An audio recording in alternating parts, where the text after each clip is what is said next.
As a classroom teacher, I am always in search of what will make teaching simple, engaging, and more effective. And Whiteboard.Fi allows me to do just that. It's a free and simple instructional tool where every student gets their own digital whiteboard. With this tool, teachers can see students' whiteboards in real time, upload images and PDFs that can be written on, and have control to erase all student boards, write, type, and even insert math symbols and expressions. Students can easily access their own personal digital whiteboards without needing to remember any login information.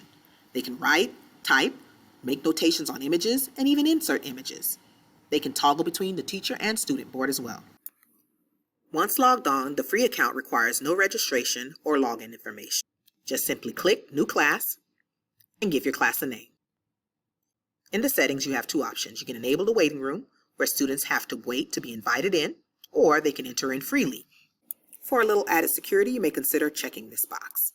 This second option, if left unchecked, allows you to see students' work in real time. To save your bandwidth, you may consider checking this box. However, you'll have to remind your students to save and submit their work periodically in order for you to see it. For the purpose of this video, I will leave this box unchecked. Select Create New Class.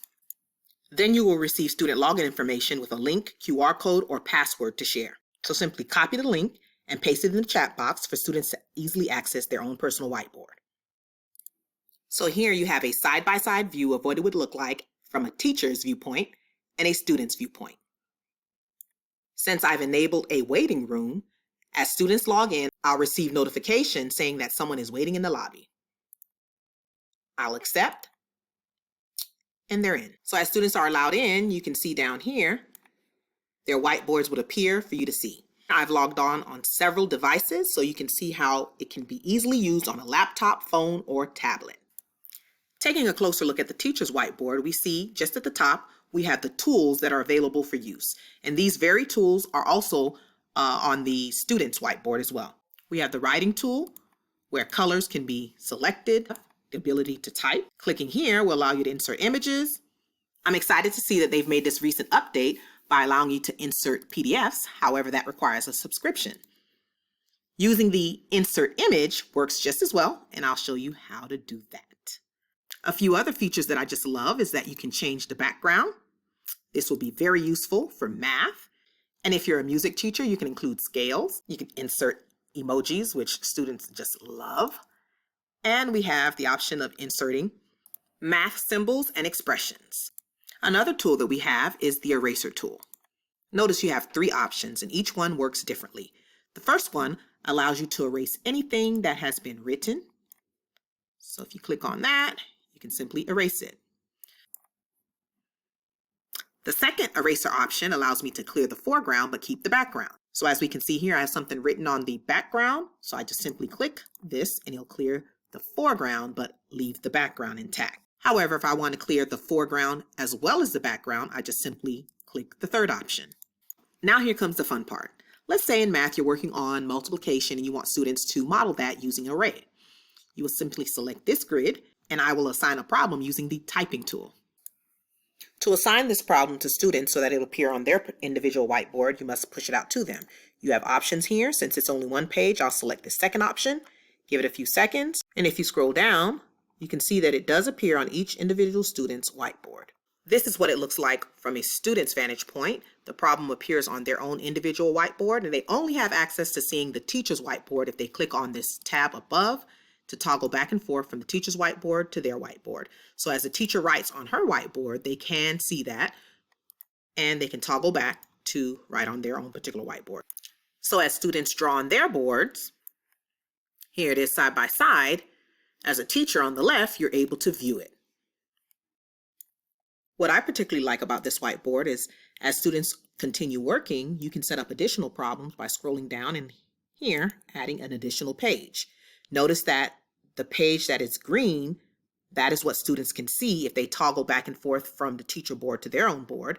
However, the one that's marked with the I crossed out, they're unable to see. So here's the original problem that I pushed out to students. Scrolling down, you can see I've added two additional problems. However, notice, looking at the side-by-side view, on the student's board, even when they toggle to the teacher's whiteboard, they can only see that original problem because I have not enabled them to see the other problems. Taking a look back at the teacher's board, As you scroll down, you may notice that students are finishing up and maybe one or two are still needing additional time to work. So that the others don't have to wait, you can simply enable the others to see the second problem. Back to the students board. As I click, now the second problem appears for this student. So if they're ready to move along, all they simply have to do is select their eraser tool and they can clear either the foreground and keep the background. So this will be the second option. So they can get started with the second problem and they can simply toggle back, read the problem, and go ahead and get started. Looking back to the teacher's board, you may notice that the other two students are now ready to move along to problem number 2. However, pushing it out using one of these options will erase student number 1's work. So therefore, you'll have to select the student, and then here in the actions, then select push teacher whiteboard to student, current page. And notice how it will change for that particular student. Okay, successfully done. Now, student number 2 has problem number 2 on their page. And let's say I would like to assign problem number 3 to student number 3. First, select the problem, select the student, go to Actions, Current Page to Student, push it out, and there we have it. So with Whiteboard.Fi, different students can work on different problems at their own pace. And as the teacher, you can see it all in real time. Here's a look at students' finished work. And to save it, simply go up here and click on Save as a PDF. And here we have a saved copy of students' work. Look out for part 2, where I'll be explaining how to insert images and how to use Whiteboard.Fi in math, reading, and other subject areas. As always, thanks for watching. To support my channel, make sure to like, comment, and subscribe. Until next time, take care.